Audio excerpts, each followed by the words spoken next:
L'étude, elle est quantifiée. C'est-à-dire, c'est pas du débat d'avocat. On fait des calculs extrêmement précis pour savoir le niveau de certitude. J'étudie vos rapports. Alors attendez, on met un niveau de certitude. D'accord ? On se dit, si ça dépasse ce niveau de certitude, on donne l'autorisation de mise sur le marché. Donc le niveau de certitude qu'on a obtenu pour tous les vaccins Covid est exactement le même. C'est la même règle que pour tous les vaccins qui ont toujours été développés et pour tous les médicaments. Vous le savez très bien. Mais bien sûr que si, c'est le test d'hypothèse. Vous n'en savez rien, vous parlez de ce que vous ne connaissez pas. L'autorisation de mise sur le marché, d'abord, a été donnée par l'agence européenne. Bien sûr que si, c'est les seuils de données sur des significativité bases qui sont les mêmes pour tous les médicaments. qui ne sont pas les mêmes. Mais n'importe quoi. Le changement de législation qui a été fait au niveau européen a permis effectivement... Je vous parle du niveau de certitude scientifique du vaccin Covid par rapport aux autres vaccins. Je vous dis qu'il est sur le même que le mensonge scientifique. Mais non. Le docteur dit des bêtises. C'est une bêtise, absolument. Ah bon vous savez, quand vous prenez l'analyse de la part de tout le médecin, même du groupement de santé Libre, il dit de manière très claire qu'aujourd'hui, nous sommes toujours dans une phase 3. Et que nous sommes aujourd'hui, celles et ceux qui se font piquer, ce sont des cobayes. Parce que tout le travail de mise sur le marché qui doit être fait dans le respect de toutes les phases, y compris le temps des effets secondaires à moyen et long terme, nous ne l'avons pas. Aujourd'hui, nous n'avons pas de recul, ni pour Pfizer-BioNTech, ni pour Moderna, ni pour AstraZeneca. Et la démonstration, c'est que les pays qui appliquent... Vous dites n'importe quoi. Non, c'est n'importe quoi. Le Danemark...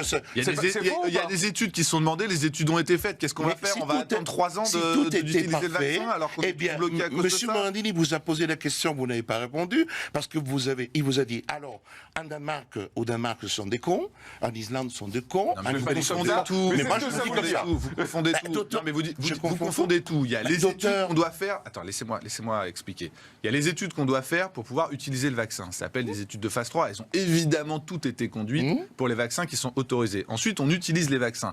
Et quand on utilise les vaccins ou n'importe quel médicament, on fait une surveillance, ça s'appelle de la pharmacovigilance. Oui. C'est-à-dire que le rapport. Vous remontez les cas qui arrivent. Il y en a tous les jours qui arrivent. D'ailleurs, il y a des rapports qui sont publiés en permanence. Et je les ai regardés il n'y a pas longtemps, bien avant cette histoire de Danois qui se mettent à s'affoler. Ils disent quoi, les rapports? Ils disent, il n'y a rien, il n'y a pas de signal. Il n'y a pas de signal, il n'y a pas de signal, il n'y a pas de signal, il n'y a pas de signal. Là, il y a quelques cas de thrombose qui remontent comme à chaque fois. Et les Danois disent, il y a peut-être quelque chose sur les thromboses. Pourquoi ils s'affolent sur les thromboses? Mais pourquoi on ne se pose pas la question? C'est ça que je ne comprends pas. Je reprends alors l'expression de maître Carlo Alberto Brusa, ça m'arrange de la reprendre. Le Danemark, l'Islande, la Norvège, leurs scientifiques, c'est des cons? Je pense qu'ils interprètent mal les chiffres. Et d'ailleurs, ils les ont pas interprétés parce que les trois pays. C'est ça que j'ai du mal à croire. Excusez-moi. L'agence danoise elle-même dit, pour l'instant, on n'a rien, on n'a pas fait d'études, on attend de voir. Et pourquoi nous on fait pas pareil? Mais pourquoi nous on dit pas on attend de voir? Pourquoi on dit pas ça? Moi, ce que je ne comprends pas, et je vais vous le dire, je ne comprends pas pourquoi les Danois prennent cette décision. Alors que l'agence européenne a dit qu'il n'y avait rien à voir, les Français ont regardé, ont dit qu'il y en avait à voir, les Anglais qui ont quand même énormément vacciné avec ce vaccin, je ne sais pas pourquoi les Danois font cette position. Moi je vais vous dire la vérité, docteur. Je vais vous dire la vérité. Des idées particulières, et là je comprends. Je vais vous dire la vérité. Moi je fais confiance à ce vaccin AstraZeneca. Voilà, je le dis clairement. Juste, je suis très troublé par ces décisions depuis hier. Voilà. Moi, j'étais prêt à me faire vacciner. J'étais très prêt, à me faire vacciner avec ce vaccin quand mon tour viendrait. Mais là, je me dis, Alors, quelle est votre peur? Ma peur, c'est la fameuse thrombose. D'accord. Donc, il y a eu 34 thromboses. Oui, mais vous savez 10 millions de personnes côté vaccinées. Il y a 30 cas, mais si c'est vous, ça fait peur. Oui, et alors le fait que je vous dise que ça fait pas plus de thrombose, que dans la population globale, où vous avez des thromboses en permanence, ça vous rassure pas. Mais je me dis, pour que 3 pays décident d'arrêter, c'est qu'il y a quelque chose là derrière. C'est qu'on se dit, c'est peut-être le début de quelque chose. C'est ça qui fait peur. Un doute. Non, mais je suis conscient que ça sème un doute. Mais après, dans ces cas-là, quand il y a des doutes, il faut revenir à la base, il faut revenir aux faits. Et si vous regardez les faits, vous vous rassurez. Et moi, je suis troublé de voir Olivier Véran hier qui fait non, on continue, on vaccine. Non, mais Olivier Véran, il le fait pas parce qu'il a juste envie qu'on utilise le vaccin AstraZeneca. Il le fait parce qu'il a le niveau de conviction qui est apporté par son agence. Honnêtement, on va dire une chose, si demain Olivier Véran dit on arrête de vacciner avec AstraZeneca pendant 15 jours, c'est une catastrophe pour la vaccination qui est déjà pas brillante. On en a arrêté plein des médicaments quand il y avait vraiment des signaux. Non, mais là, vous vous rendez compte de la situation. Non, mais je me rends évidemment compte de la situation, mais je me rends compte aussi du scandale que ce serait s'il y avait vraiment un signal. Et qu'on continue malgré tout. Donc, je pense que c'est même plus à risque de continuer si vous avez vraiment un signal que d'arrêter. Donc s'il continue, c'est qu'il n'y a pas de signal. Donc vous nous dites le Danemark, l'Islande et la Norvège se trompent. Moi je dis ils se trompent et ils ont eu tort de prendre cette décision parce que c'est une décision évidemment sur laquelle ils vont revenir dans les prochains jours et ils auront semé beaucoup de troubles dans la campagne de vaccination. J'espère que dans un mois vous ne reviendrez pas, on vous ressortira cet extrait et vous direz je suis désolé. Je ne penserais pas ça. Je dirais pas ça si je pensais ça. L'essai d'AstraZeneca a été fait en Afrique du Sud. Depuis le 7 février, l'Afrique du Sud a arrêté AstraZeneca aussi. C'est-à-dire que les informations sont beaucoup plus larges. Et au Brésil, la problématique se pose.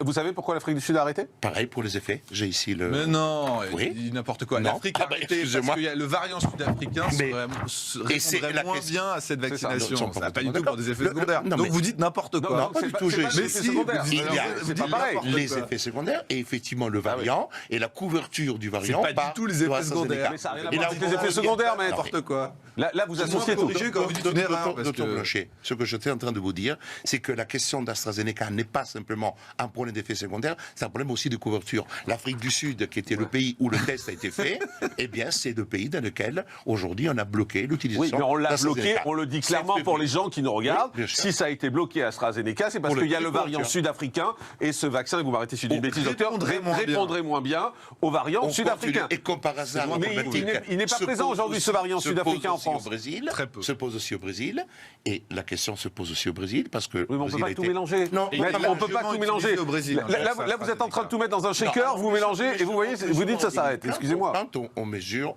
la force ou la puissance d'un médicament ou d'un vaccin, on doit prendre en compte tous les éléments, les avantages et les inconvénients. Quand le docteur Blanchet dit il n'y a pas de problème, il y a très peu d'inconvénients, il y a 20 thromboses et le reste, tout va bien. Ça, c'est une notion qui est une notion statistique. Et comme si je dis je me fais vacciner, ça tombe sur moi la thrombose et je meurs, excusez-moi, ça me Non, dérange. c'est pas ça que je dis. Je dis les Je termine. statistiques me Nous sommes montrent que ce d'accord. n'est pas lié au vaccin. Je ne dis pas que Ah c'est non, pas c'est grave. pas lié au vaccin. Je dis que ce Ça, n'est pas lié au vaccin. C'est autre chose, parce que effectivement, le problème du lien de causalité, c'est un problème juridique extrêmement épineux que nous utilisons en permanence dans les pas un procès. problème juridique, dans les c'est pro- scientifique. Le lien de causalité, mais oui, mais les scientifiques, ils sont dit juridiquement. Quand je dois déterminer si la personne est morte, moi je cherche le lien de causalité, la cause efficiente. Si aujourd'hui le Danemark et d'autres pays l'ont bloqué, c'est parce qu'effectivement, il y a des doutes sérieux sur un éventuel lien de causalité entre le vaccin AstraZeneca et les effets secondaires. Il n'y a pas que la thrombose, attention, hein. Il y en a plusieurs autres effets secondaires, parce qu'il y a toute une liste. Et je voudrais attirer l'attention sur un point fondamental, c'est que les effets secondaires de l'Agence nationale du médicament, mais en réalité le centre de pharmacologie qui contrôle, ce sont les effets secondaires qui ne sont pas nécessairement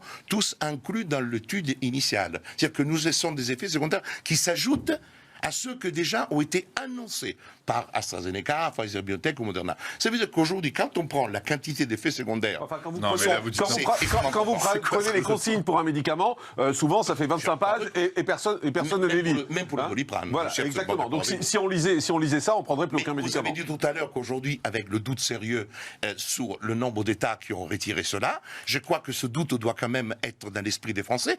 Et si je prends par exemple le personnel hospitalier et le personnel de santé qui a des doutes sur AstraZeneca, il est clair que ce qui se passe aujourd'hui dans ces pays-là ne pourra que pourquoi les vicier. personnels infirmiers les plus jeunes ne se vaccinent pas par AstraZeneca? C'est parce que le vaccin AstraZeneca, pendant 24 à 48 heures, vous vous sentez pas très bien, vous avez une petite réaction, et ces gens-là ne veulent pas avoir cette réaction, d'autant qu'ils ont besoin de beaucoup travailler à l'hôpital, et qu'en plus ils sont jeunes et qu'ils estiment que leur risque est très faible. Ce n'est pas du tout parce qu'ils doutent de l'efficacité du vaccin. Excusez-moi, Allez, aujourd'hui, on va avancer. les gens qui font partie de Rexon 19 et parmi lesquels il y a du personnel de santé, ils expriment effectivement des doutes sérieux. Je pourrais vous faire remonter, vous donnez votre adresse email, je vous les communique. Eh bien, vous sans difficulté. échangerez après.